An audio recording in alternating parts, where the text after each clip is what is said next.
and pray that you bless and abide with us as we celebrate our 124th Philippine Navy Anniversary in solidarity with the Philippine people whom we are called to serve. We thank and praise you, Father God, for your faithfulness and constant protection in the year that was. Dear Lord, today we once again entrust unto your keeping the entire Fleet Marine team and humbly pray that you continue to inspire and protect all our sailors and marines, our civilian human resource, to always hold fast to the good and the true values of our naval tradition. Guide and direct all our air and naval assets, and grant safety to all their voyage. Deliver all of us from those that may harm us, and direct our steps into the path of achieving our vision and common goal. Lord, bless our 124th Philippine Navy Anniversary commemoration with good and happy memories, and to our sailors and marines who offer the ultimate sacrifice for our great nation, grant them eternal life and peace.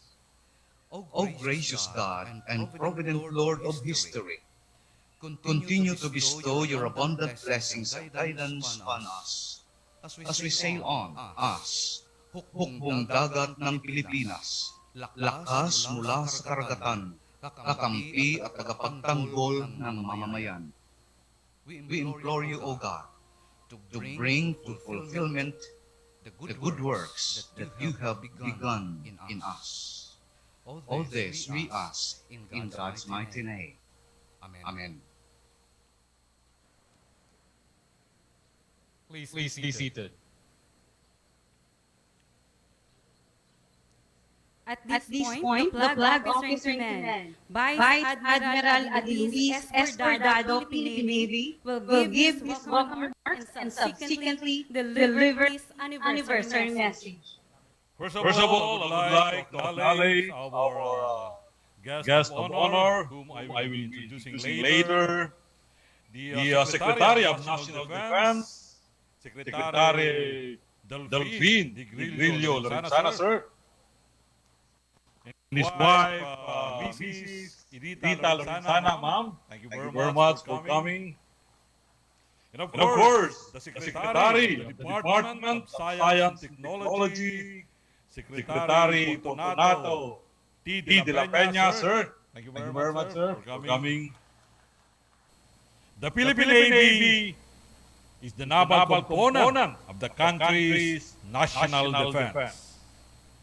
Our mission is to organize, train, equip, maintain, develop, and deploy forces for prompt and sustained naval and maritime operations to support the armed forces of the Philippines mission.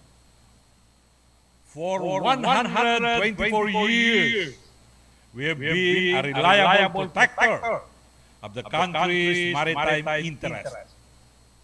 Though through sustained fleet marine operations, we have maintained our naval presence within our country's maritime zone and work tirelessly to reinforce our amphibious capability to boost our adequacy in asserting our sovereignty and territorial integrity.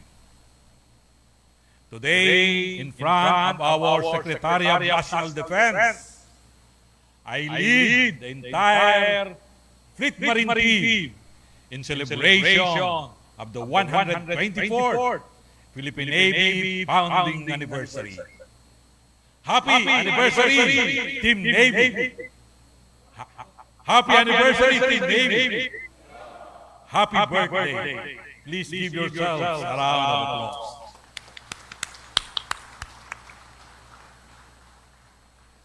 As a defender of the seas and the protector of the country's maritime interests, the men and women of Team Navy remain competent and steadfast sources of strength and support to our modernizing naval defense force. As we commemorate this important juncture in our organization's history, I urge all the sailors, marines, and civilian human resources of the Philippine Navy to continue striving for competence and transparency, especially in the execution of our mandate.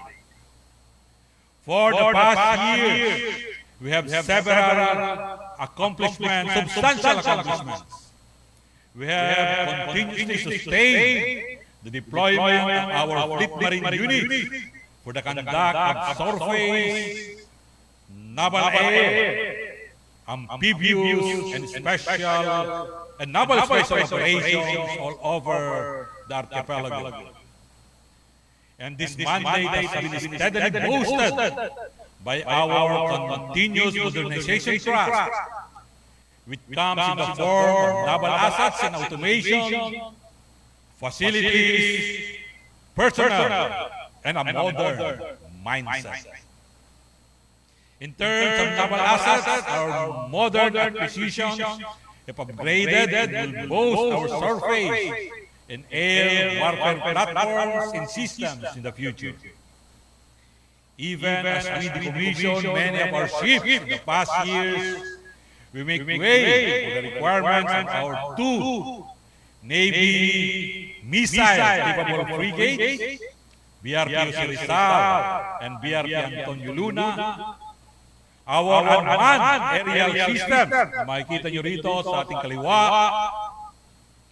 our naval air wing, trainer aircraft, and other necessary base improvement. Nakikita nyo sa likod, mga HADR, for natin, equipment. Sabi ko nga, we are still able to sustain our forces and deliver on our mission. On terms of automation, just this Monday, we launched the Naval Operating Reporting System and the Enhanced Electronic Document Management System, or EDMS. Both milestone innovations of the Philippine Navy. And before this, the Navy personnel already benefited from our electronic learning management system, the Philippine Navy Systems Portal Kiosk, and our Artificial Intelligence, or AI, training program, among many others. Today, to sustain this innovation momentum, hopefully, after this anniversary, maybe next month, we will witness the test firing of our newly acquired weapon systems. Itong ating surface-to-air missile at saka surface-to-surface missile na nandyan sa ating mga frigate. And of course, all other modernization program na in-introduce sa ating Philippine Navy sa tulong ng ating Secretary of National Defense will be shown later sa ating audio-visual presentation maya-maya. But having these modern and multi-capable vessels, armaments, and equipment are not enough. And I would like to emphasize this again today. The Navy's assets modernization must complement the modernization of our facilities and the mindset of our personnel. The naval assets are useless without highly skilled and versatile personnel. Without appropriate education, training, and doctrines, or adequate bases and facilities, yung makikita nyo mga naval assets natin will be meaningless. So today, on our anniversary, I urge all the men and women of the Fleet Marine Team, the sailors, Marines, and civilian human resource to continue contributing to our organization's advancement. We are developing mechanisms to allow you to keep up with our organization that is gradually transitioning into a modern and multi-capable naval force responsive to our maritime nation's defense and development. Again, to all those physically present here and those watching us virtually, thank you very much for witnessing this momentous event. And of course, welcome aboard. Sabi nga, sa level 1 pa rin tayo, kaya hindi ko kayo inimbita lahat.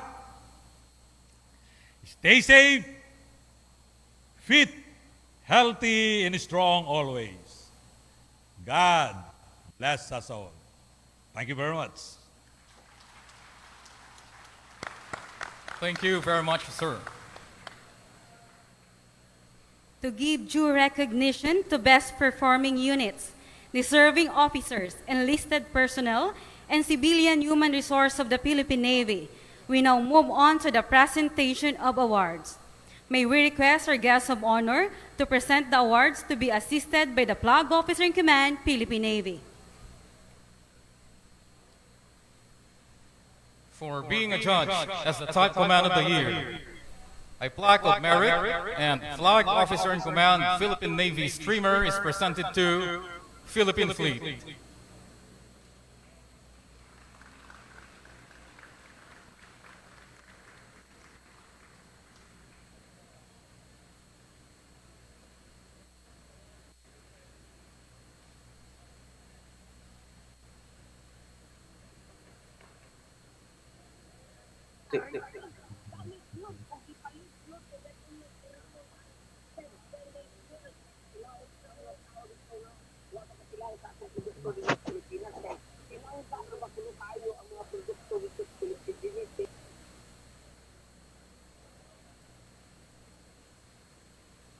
For being a judge as the Operating Force of the Year, a plaque of merit and Flag Officer in Command Philippine Navy streamer is presented to Naval Forces Eastern Mindanao.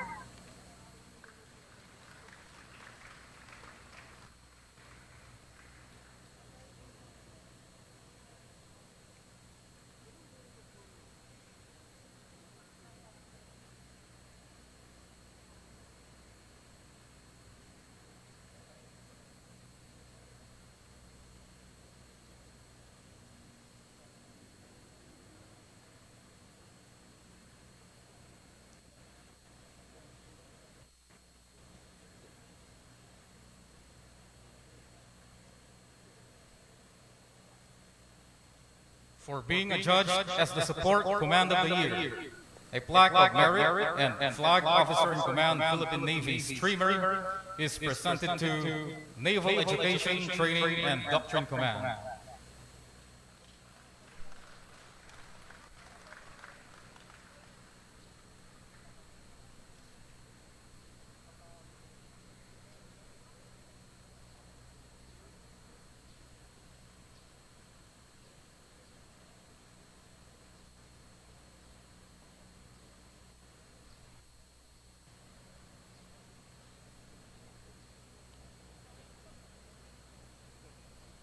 For being a judge as the Support Unit of the Year, a plaque of merit and Flag Officer in Command Philippine Navy streamer is presented to Naval Information and Communications Technology Center.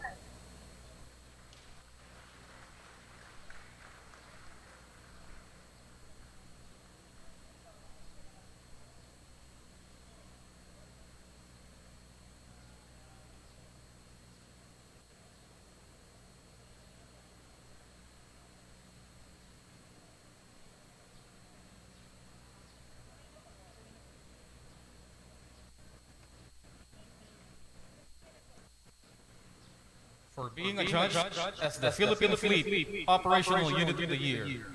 A plaque of merit and flag officer in command Philippine Navy streamer is presented to Littoral Combat Force.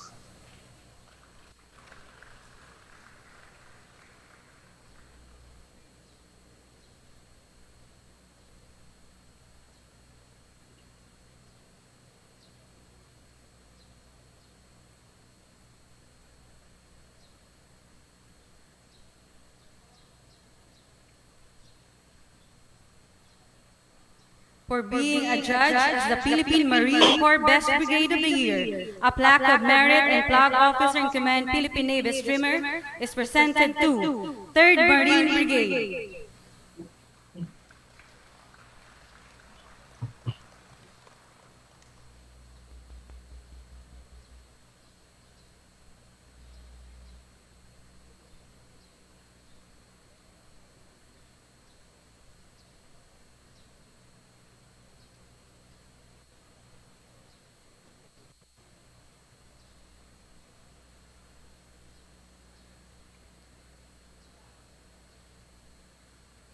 For being a judge as the Naval ROTC Unit of the Year 2022. A plaque of merit and flag officer in command Philippine Navy streamer is presented to 246 Naval Reserve Officer Training Corps Unit, Adamson University.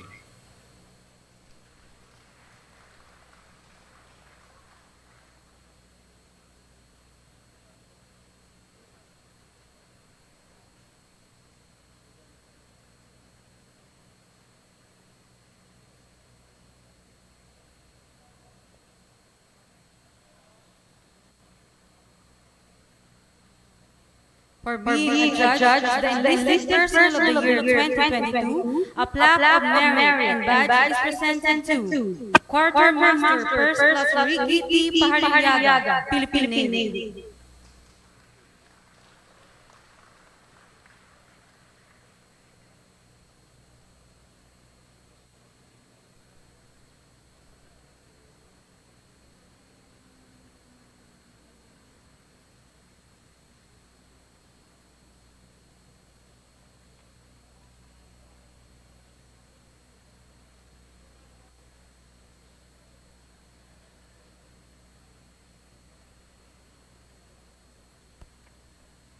For being a judge as the Philippine Navy Civilian Supervisor of the Year. A plaque of merit and badge is presented to Dr. Jennifer and Rhea, Civilian Human Resource.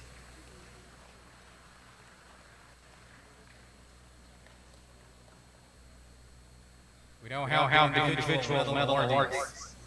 For extraordinary and distinguished achievements as Commanding Officer of PS-16 of the Naval Task Force 82 Pagbabalik in support to the Armed Forces of the Philippines Joint Task Force Pagpauli Mission in the Middle East to save lives and ensure the safety of Filipinos abroad.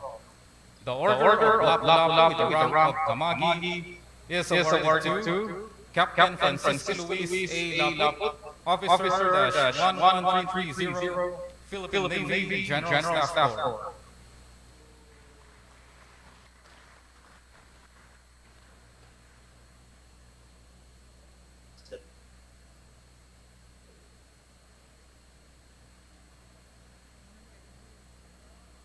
For gallantry in action while serving as intelligence officer of Marine Battalion Landing Team 6, 2nd Marine Brigade, during the conduct of military operation to rescue an Indonesian kidnapped victim that resulted to a fight against Abu Sayyaf group at Kalupag Island ng Nguyen, Tawi-Tawi. The Gold Cross Medal is awarded to Captain Nicanor N. Benavente Jr., Officer-154-255, Philippine Navy Marines.